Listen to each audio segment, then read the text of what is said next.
Hey guys, तो ये बात है उस ज़माने की जब बारिश का कोई नामो निशान नहीं था। तो हमने सोचा चलो चिल करके आते हैं। तो हम निकले मनाली के लिए और पूरी रात सफ़र करने के बाद हम पहुंच गए सुबह मनाली।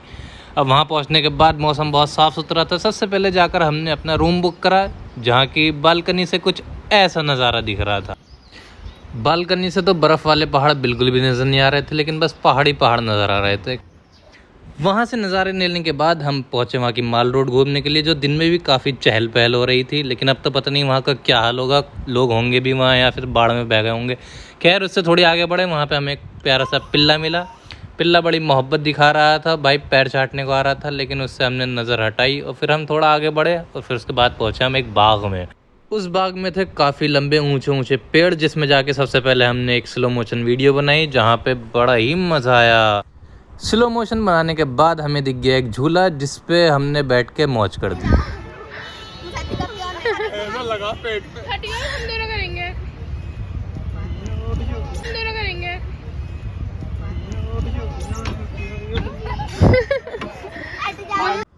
झूले के झूलने के बाद हम निकले रोहतांग के लिए और वहाँ से जो नज़ारे थे बड़े ही ज़बरदस्त दिख रहे थे। और रास्ते में मिली जहाँ ट्यूबलाइट फिल्म की शूटिंग हुई थी, जो बिल्कुल ही बेकार मूवी थी।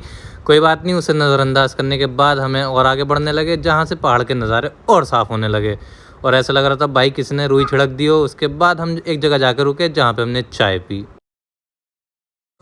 चाय से फारिग होने के बाद हमने जाके देखा उसके किचन के अंदर, तो भाई एक ही तवे पे चार चार पराठे बना रहा था, बड़ा ही एक्सपर्ट था भाई। उसके बाद हमने वहाँ से फारिग हुए और आगे बढ़ने लगे धीरे धीरे रोहतांग की तरफ। हमारे जो चचा ड्राइवर थे वो बड़े ही एक्सपर्ट थे, उन्हें कई सालों का एक्सपीरियंस था पहाड़ों का, उनका काम ही यही था। उन्होंने बताया तुम बड़े किस्मत वाले हो, आज ये कई महीनों में जाके खुला है, बल्कि आज ही के दिन खुला है, वरना उससे पहले बंद था। बहुत सारे टूरिस्ट आए गए, लेकिन उनको ये रोहतांग देखने का मौका नहीं मिला। और आज यहाँ जितनी बर्फ़ पड़ी है, बता रहे थे कई सालों में जाके आज इतनी बड़ी बर्फ़ पड़ी है। आप लोगों को भी दिख रहा होगा कि कितनी मोटी बर्फ़ है। फिर हमने थोड़ी सी हाथ मिली और ट्राई करके देखा कि भाई कैसा लगता है। क्यों ज़बरदस्ती हमसे चिल्ला रहे थे दस्ताने ले लो, दस्ताने ले लो।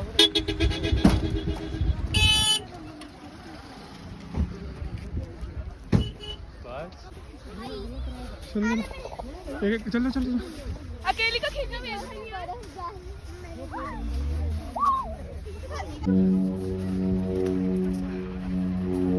अच्छी नहीं आई। धुंधला ध्यान रखना भाई अपनी गाड़ी का भी। चलो चले मुझे भी तो ले ले। और वीडियो भी अब चालू हुई है।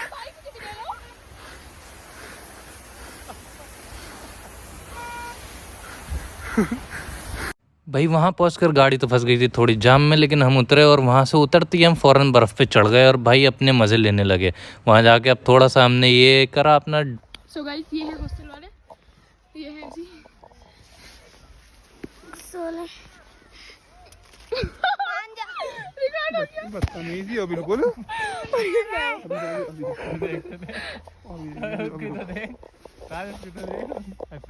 दोनों पैर साथ है, साथ है।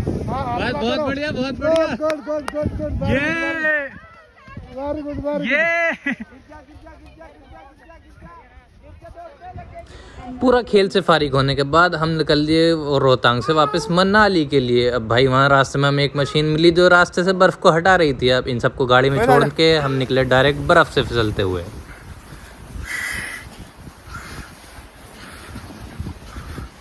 आजा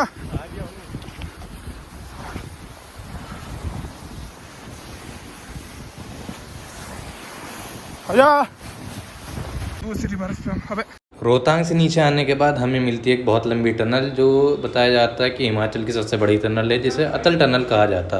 फिर उससे निकलने के बाद हम बहुत जल्दी पहुंच गए कुल्लू और वहां पे जाके हमने करी जिप राइडिंग।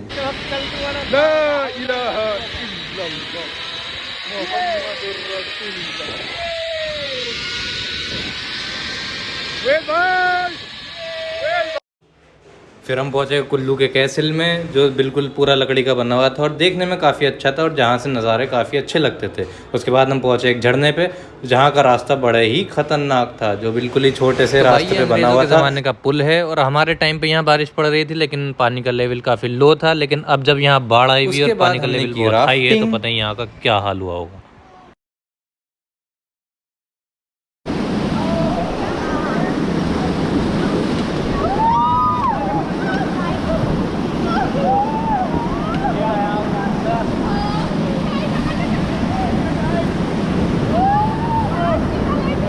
ली और फिर अपनी बस के लिए बैठे। और जब हम सुबह में आँख खुली तब दिल्ली सिर्फ 56 किलोमीटर रह गया था। तो आज के लिए इतना ही बहुत है इस व्लॉग में। मिलते हैं अगले व्लॉग में।